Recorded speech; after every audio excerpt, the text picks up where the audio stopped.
Here, I have some good news for you. More people are going to make more money in the next few years than have been made in all of human history. In the year 1900, there were 5,000 millionaires in America. In the year 2000, there were 5 million millionaires. That's an increase of 1,000 times. Now, there was a leveling off in 2001, 2002. In the last 2 years, the number of millionaires has jumped 33%. It's jumped to 8.2 million millionaires in America, and virtually all of them are self-made, which means they started without a pot to what in, or a window to throw it out of. And they've made it in one generation. When we look at the wealthiest people in America today, Warren Buffett, Michael Dell, of course, Bill Gates, Paul Allen, and the Walton family, all first-generation multi-billionaires.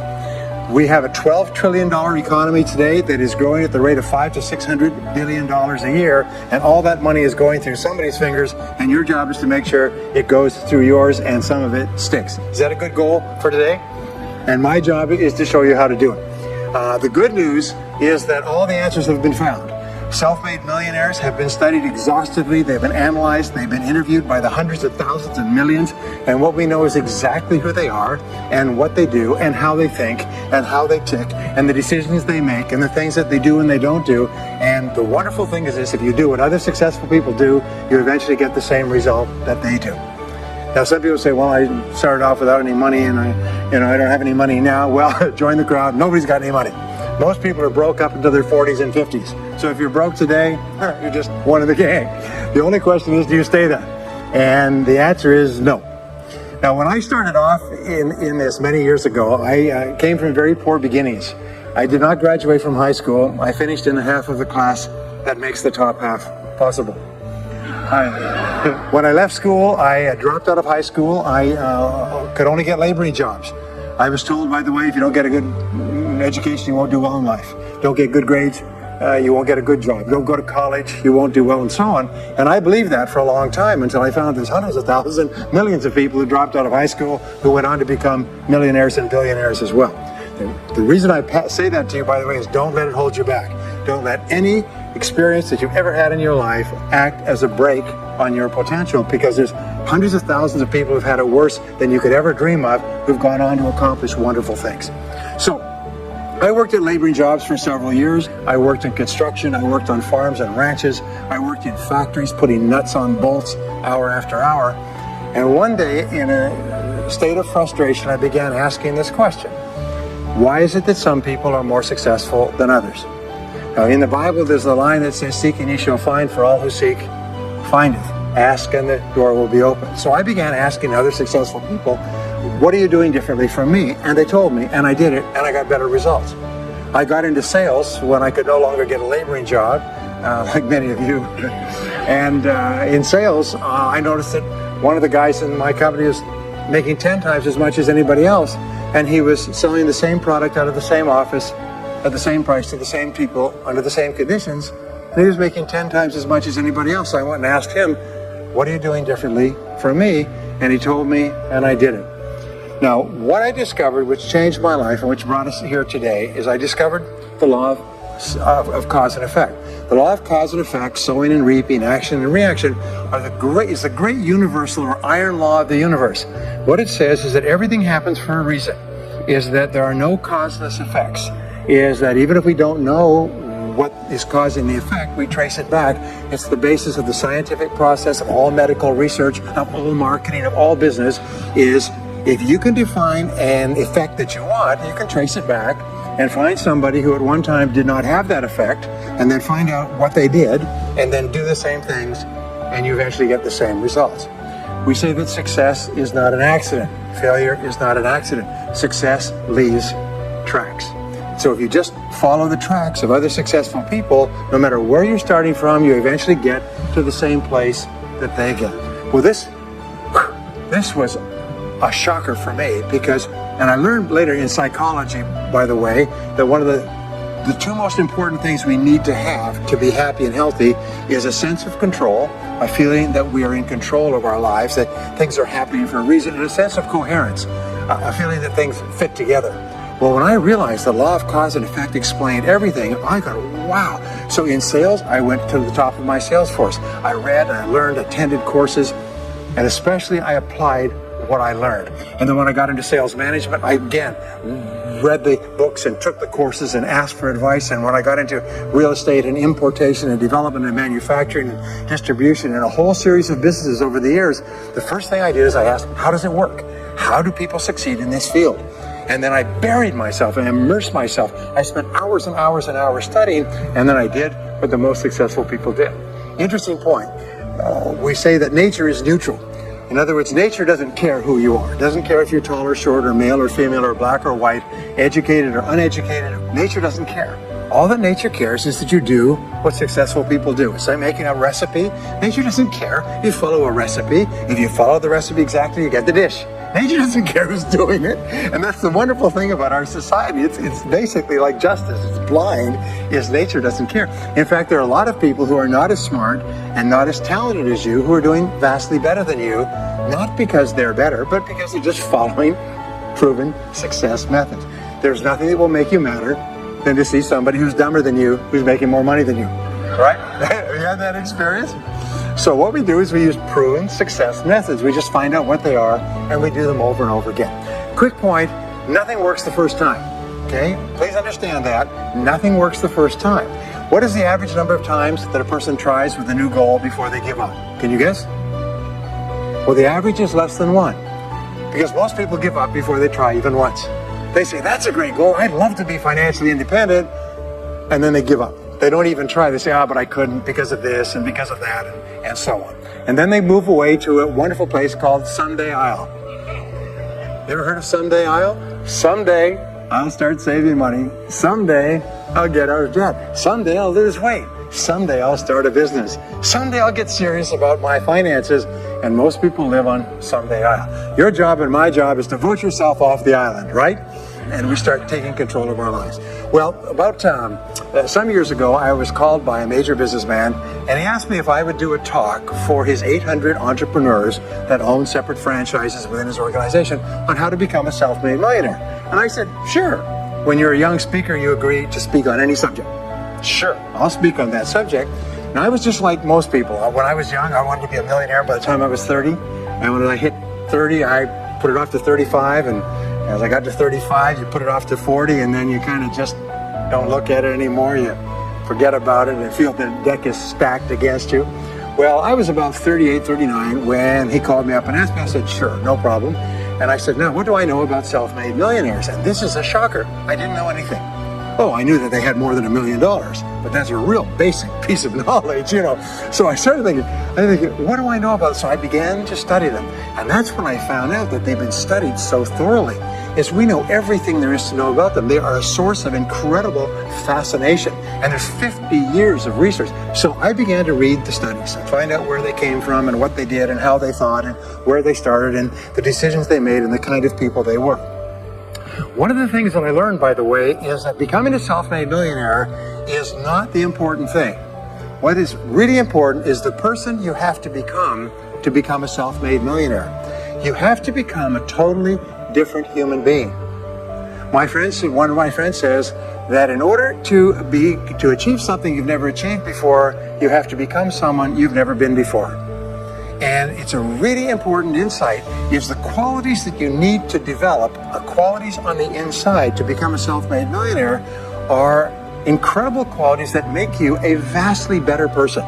Not only better in terms of character, determination, discipline, decision-making, strength, and so on, but they make you a far better person. They round out your character in a far better way. So the real payoff of becoming wealthy is not because you can eat more, because how many more meals can you eat? How many more clothes can you wear? Because it's the kind of person that you become, and then the kind of people that you associate with, the kind of life that you have. And so the things that we're going to talk about now, and I know that you're some of the smartest people in our country, so I'm going to give you these ideas very quickly, like dealing cards. What I found in my research is that there's a series of qualities that self-made millionaires have. If you have these qualities, your success is virtually guaranteed. And if you don't have these qualities, the qualities are learnable. Point number one is that all business or sales skills are learnable.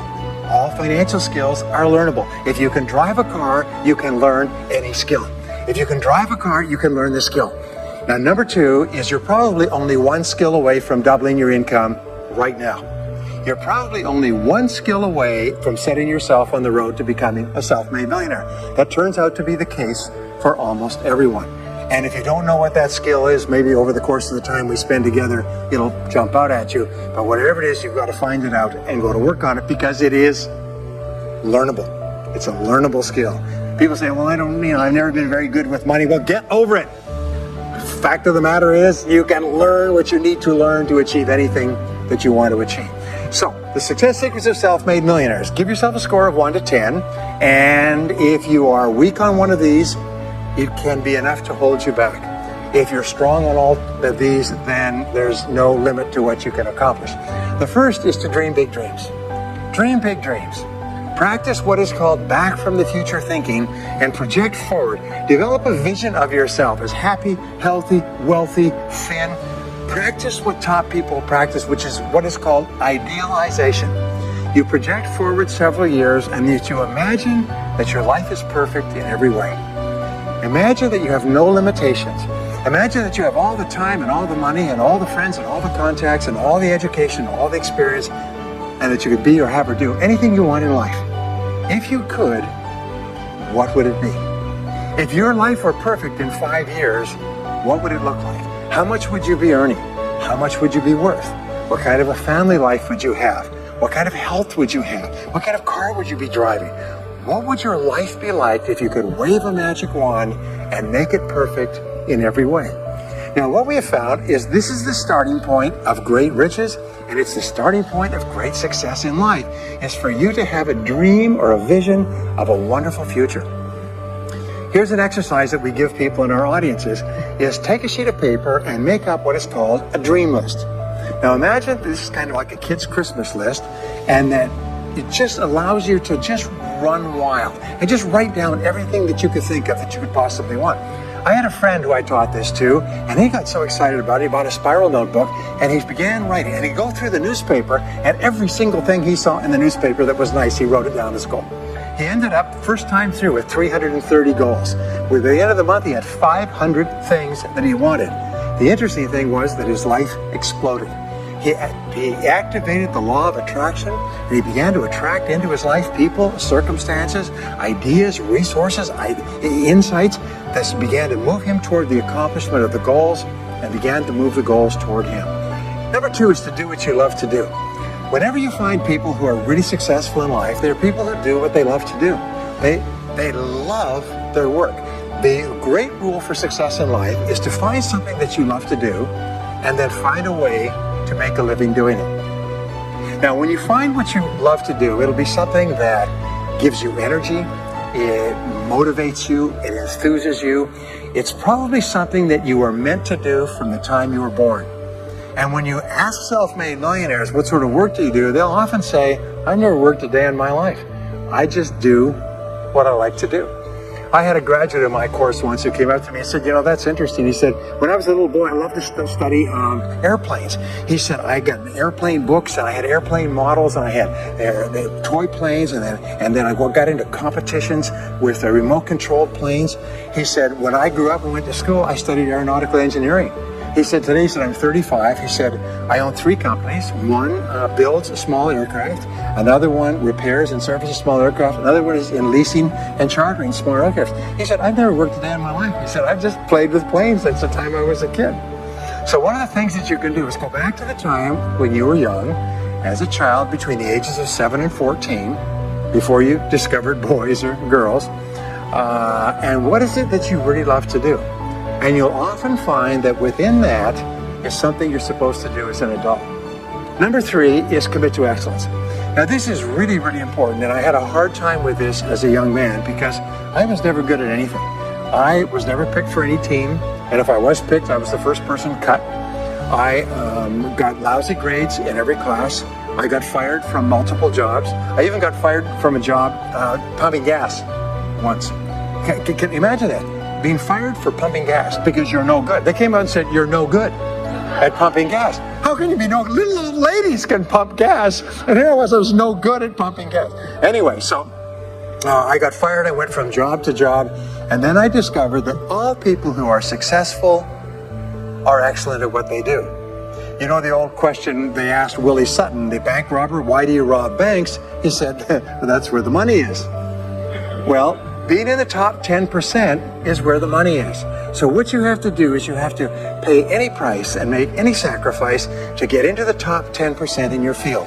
Now here's the good news. If you're doing what you love to do, you will want to be in the top 10% in your field. If you don't want to be excellent at what you're doing, it means you're in the wrong field. It just means that you're marking time, you're treading water. And there's a lot of people who are in their field and they do their job and they go home at night, they don't think about their work and so on. And this kind of an attitude means that you have no future. You have a very shaky present. That crackling sound you hear is the ice breaking under your feet, okay? And you have no future, because if you're not doing what you love to do and throwing your whole heart into it, you're just marking time. But everybody is designed so that there is something that you love to do that you can do well. And the fact that you love it means that you probably have the ability to excel at it. So make this decision to get into the top 10%. And let me tell you what changed my life. Here I was struggling in my late 20s, and I learned this. It was a breakthrough thought. Is that everybody's in the top 10% started in the bottom 10%. Everybody who's doing well was once doing poorly. Everybody who is at the top of your field today was once not even in your field at all and didn't even know it existed. What that means is that if you're willing to pay the price and work hard and make the sacrifices, you can get into the top 10%. Now, how long does it take? It doesn't take a week or a month. Most people are really impatient. To achieve mastery in your field takes 5 to 7 years. People say 5 to 7 years. Geez, I'll be 5 to 7 years older before I start enjoying the big rewards. Well, how much older will you be in 5 to 7 years anyway? Now here's an important point. Are you ready? The time is going to pass anyway. The time is going to pass. 5 to 7 years from now, 5 to 7 years will have passed. The only question is, are you going to be at the top of your field, or are you still going to be down there with the mediocre 80%? And the wonderful thing is this is nobody's better than you and nobody's smarter than you. If anybody else is at the top of their field, it means that you can be at the top of your field. Just go to them and find out how they got there, because they started at the bottom. Now, it may take longer for some people and less for others, but everybody who puts one foot in front of the other and keeps moving eventually gets there. And that's where all the rewards are. Not only that, that's where all the joy in life is. When you're really good at what you do, you feel wonderful about yourself. You're respected and esteemed by everybody around you. You can write your own ticket. You can open any door when you're good at what you do. Because you get up in the morning and you know you're good. And that is more important than the rewards that go with it. The next key is to develop your unique talents and abilities.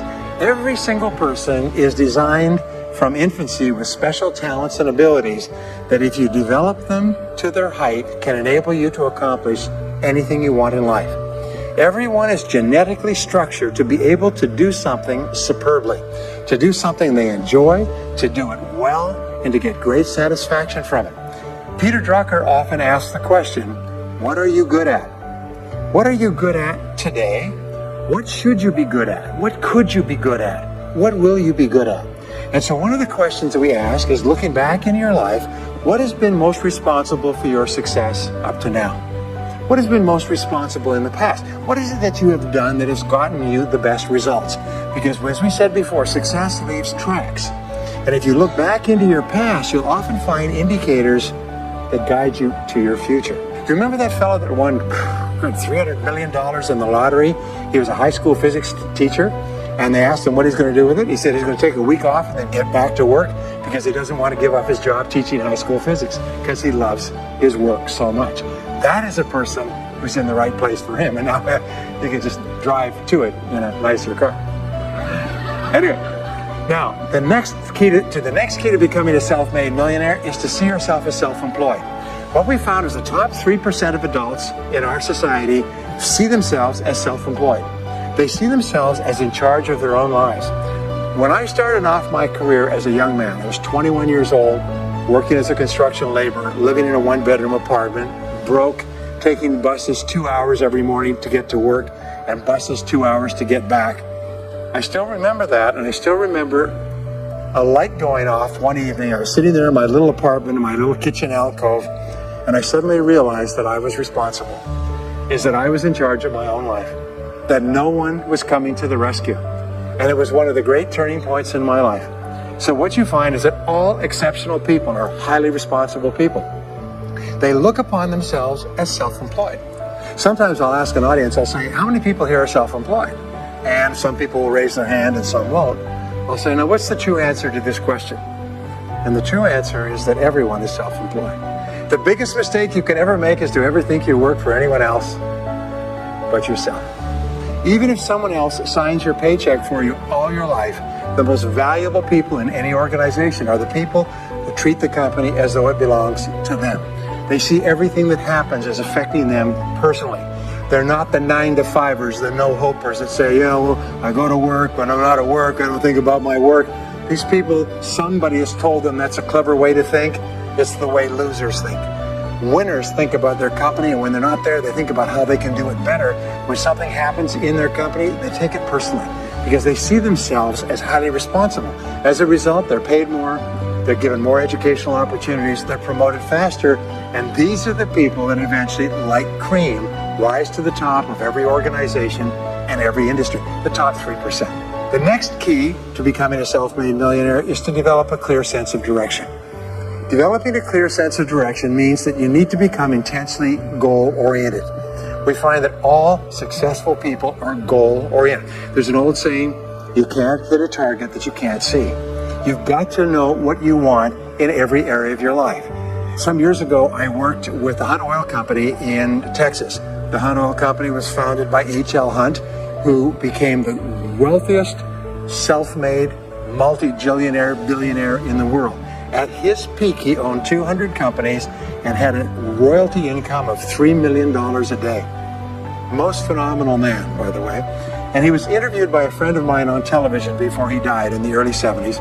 And he was asked, what are the secrets to success? He said, the keys to success have only been two through all my life, and I will tell you what they are. He said, number one, he said, decide exactly what it is you want and write it down and make a plan to achieve it.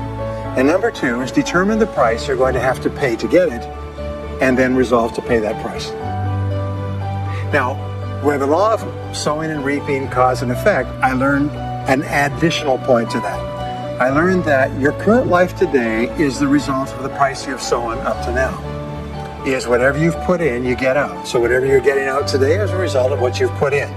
If you don't like what you're getting out, what you have to do is you have to put in something different. What I found is that life is always just in the long run. So therefore, life says this, is there's a price you have to pay, and there's two qualities. First of all, you have to pay the price in full for your success of study, preparation, hard work, and so on. And second of all, you have to pay the price in advance. You don't get it afterwards. The way the world works is first you put in what you need to put in, and then you get out the rewards. So you have to ask yourself, what is the price that you have to pay to achieve the success that you desire?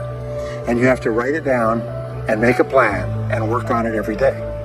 Now let me give you a quick exercise, which is my only take-home or homework exercise for our time together.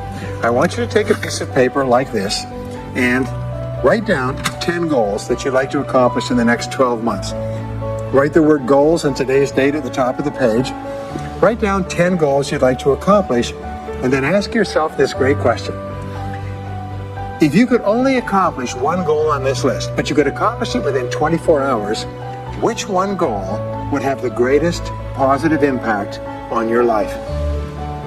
Now this is a great question because it'll usually jump out at you. You say, that's the one. If I had this, that would have more of an impact on my life than anything else. Sometimes it's a financial goal, sometimes it's a health goal, sometimes it's a relationship goal.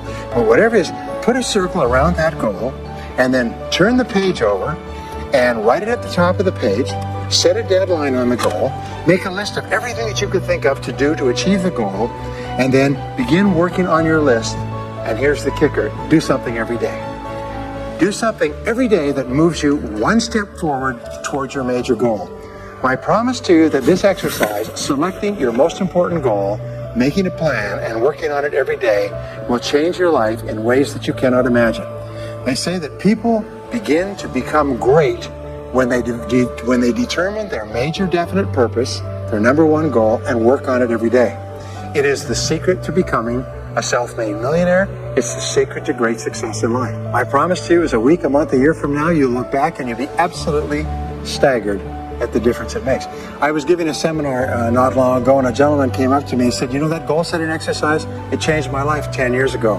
He said, I was broke, I was divorced. He says, I was an alcoholic, and somebody dragged me to one of your seminars. He said, and I did that exercise and I picked my major goal. He said, it changed my life. I said, in what way? He said, today, he said, I'm worth $40 million. I said, wow. He said, yes, and I owe it to that lesson.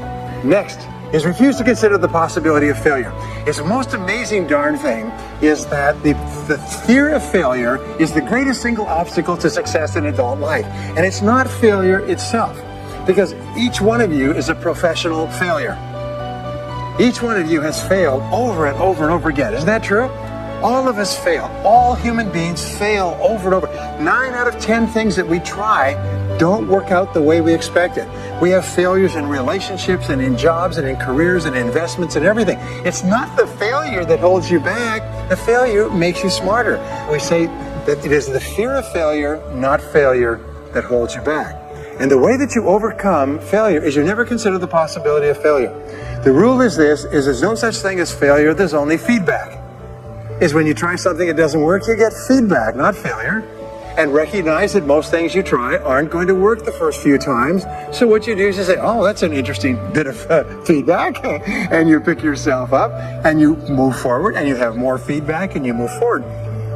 To become a self-made millionaire, you're going to fail over and over again, year after year after year. But your brain has a cybernetic mechanism, which means that sometimes you try something, you get feedback, which makes you smarter. And when you try something else, you get feedback, which makes you smarter. And eventually you reach the point where you're too smart and you stop making mistakes. You start to do more and more things right and fewer things wrong. But you can't get there unless you have experienced the failures. Henry Ford once said that failure is merely an opportunity to more intelligently begin again. Now let me pass on one great rule to you, which has been discovered in interviewing self-made millionaires. Self-made millionaires look into every failure for something good. They say there's got to be something good in this that I can benefit from, and surprise, surprise, they always find it. Second is self-made millionaires always seek the valuable lesson in every setback or obstacle or temporary failure, and they always find the lesson. Now, what do failures do? Failures whine and cry and think about what they've lost and blame their problems on someone else. Successful people say, what can I learn from this that will make me smarter next time? And my promise to you, those who seek find, is if you go looking for a valuable lesson in the biggest problem that you're facing today, you'll always find the lesson.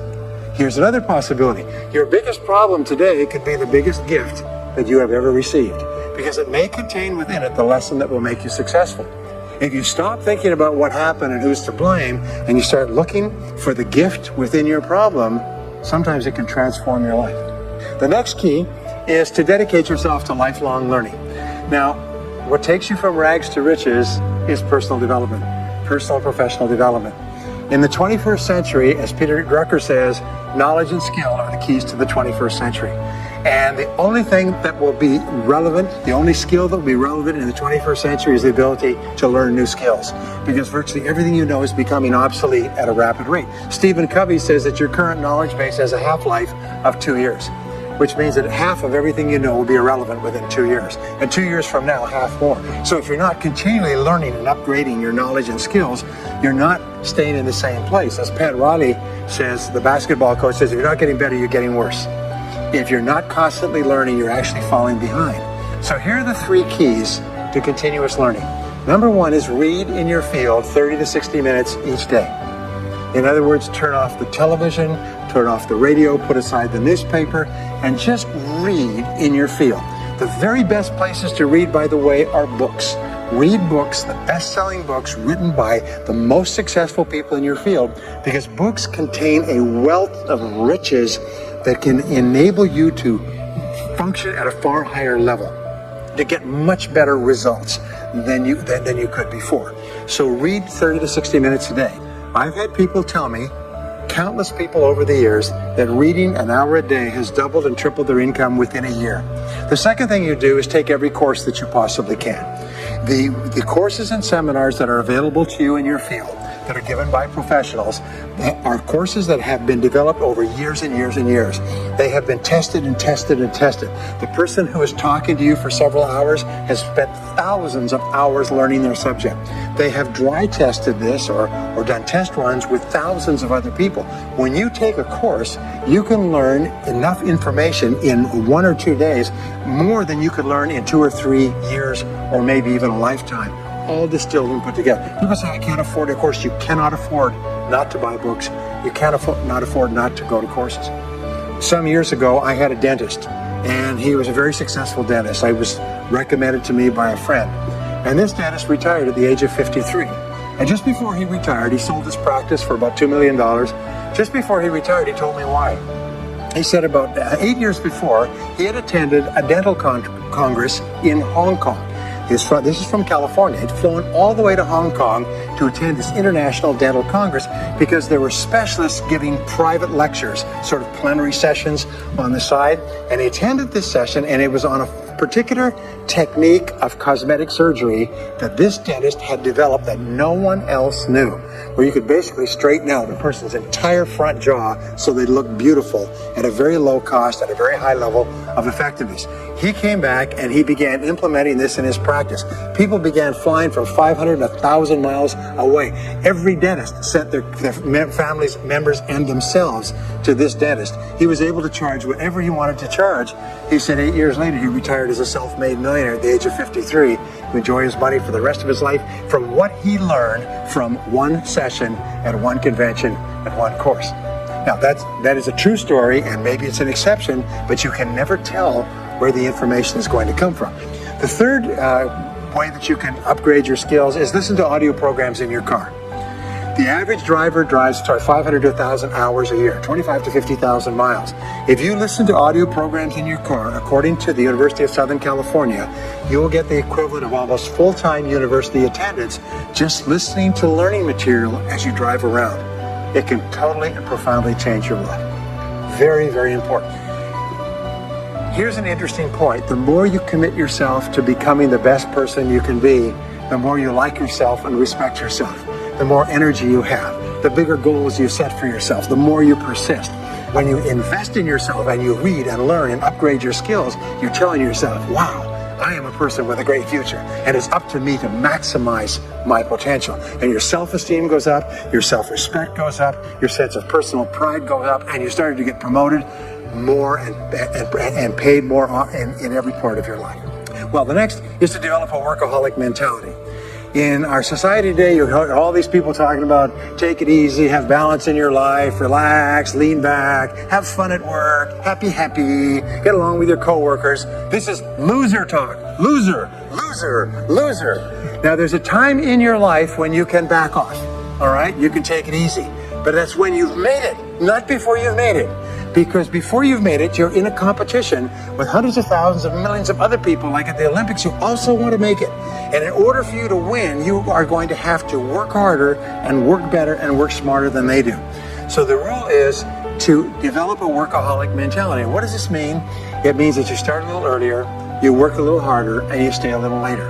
Use what I call the 40+ formula. The 40+ formula says that working 40 hours a week gets you survival. And that's all.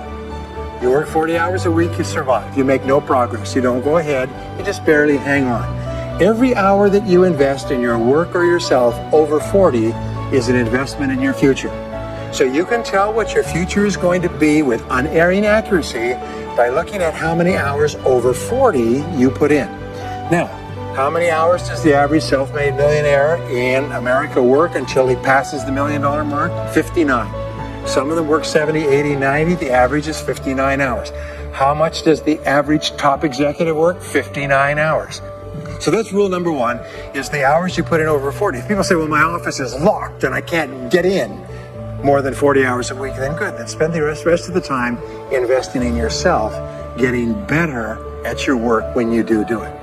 Now, here's my second principle, and this principle changes your life. It is this, is work all the time you work. When you work, don't play.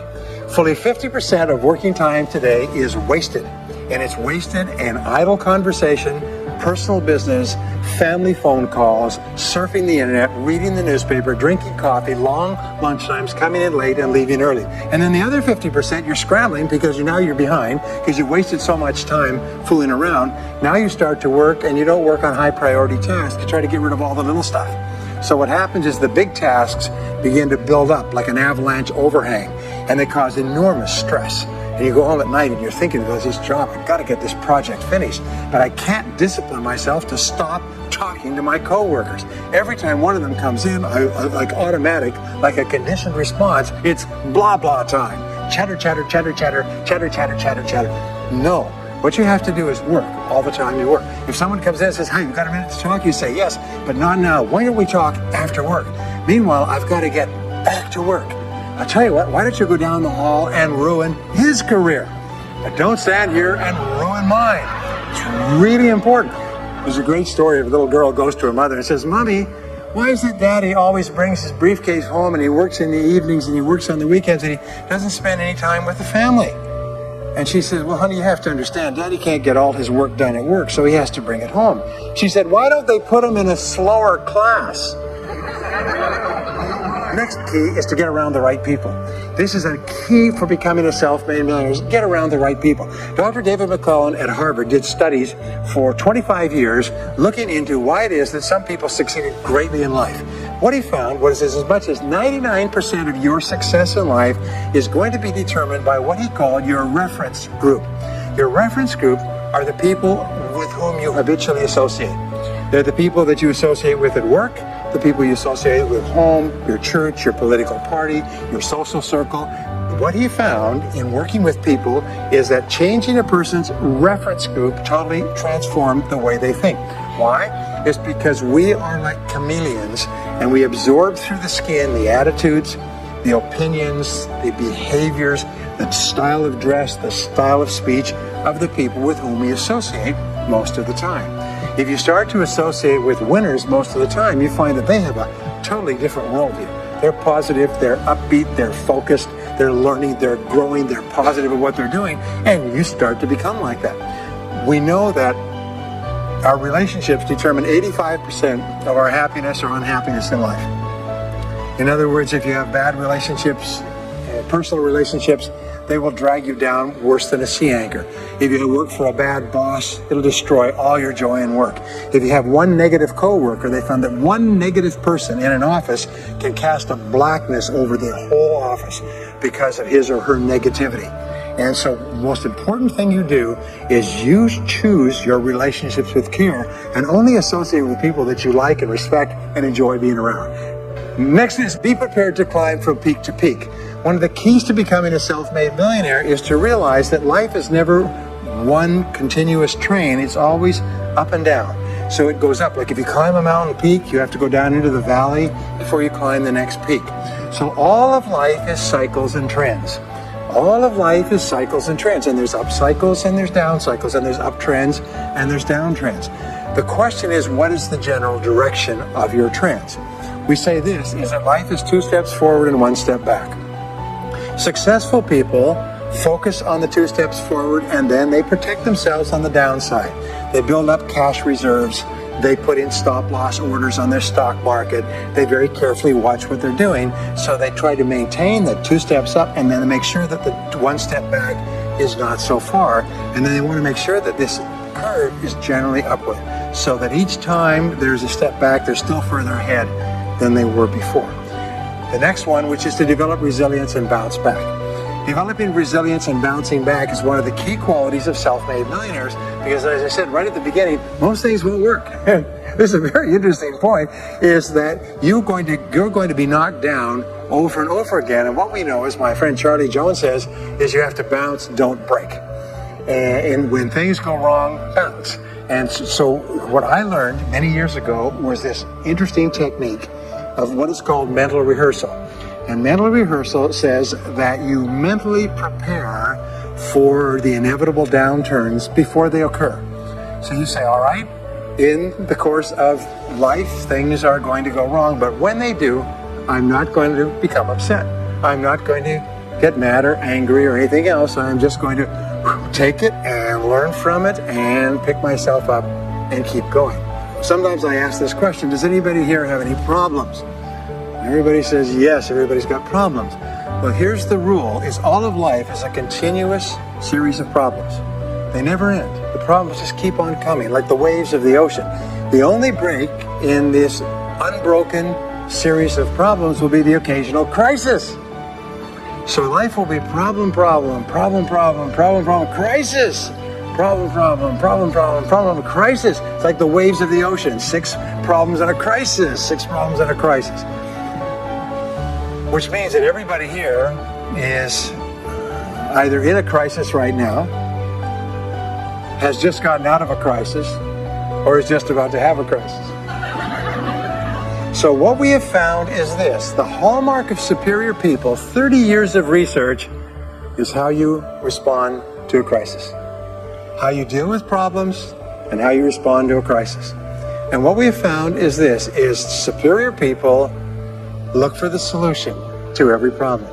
They don't allow themselves to become upset and angry. When something goes wrong, they say, okay, what's the solution? And they become intensely solution-oriented.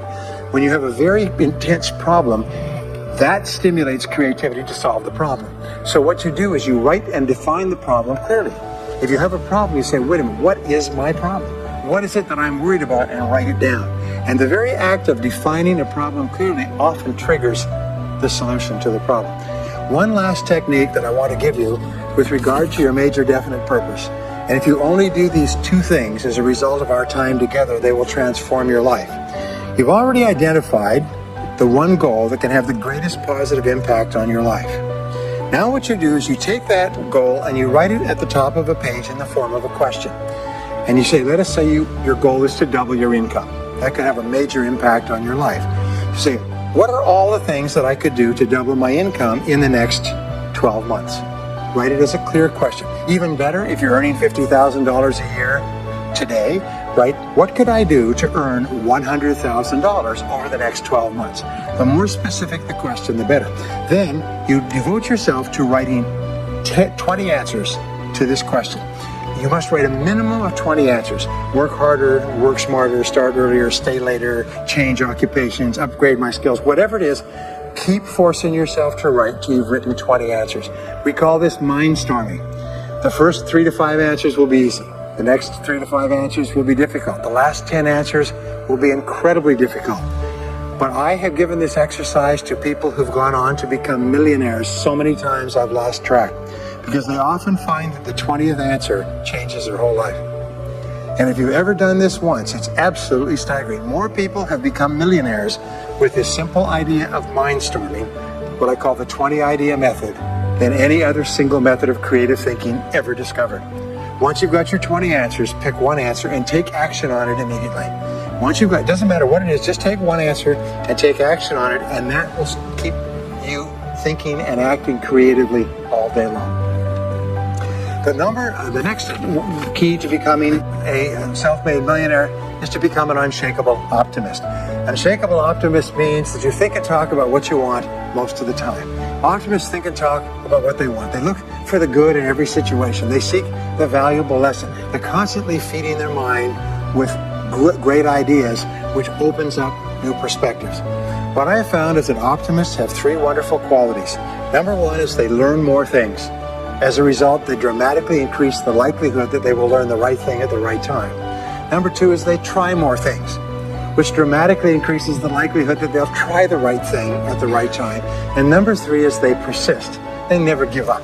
Optimists make a decision that once they've decided they're going to become wealthy, they just never stop until they achieve that goal. Now, will they have many setbacks and obstacles and difficulties? Do you know that almost everybody succeeds in a different direction from what they originally intended or from what they originally thought?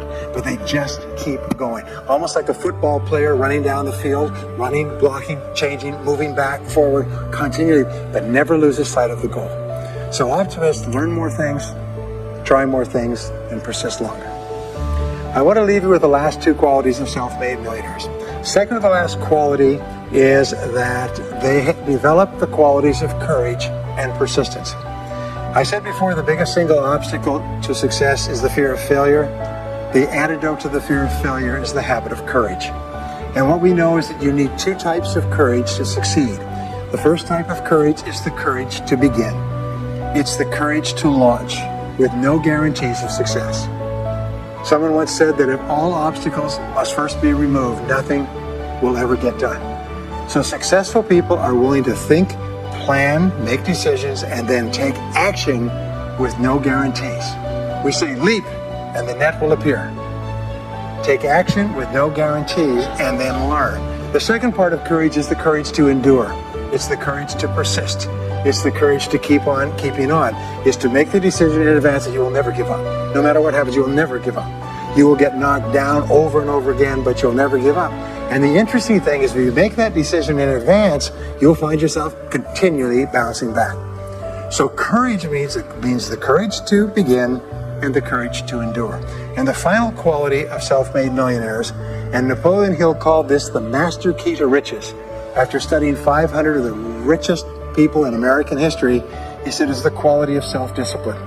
It's the ability to make yourself do what you should do, when you should do it, whether you feel like it or not.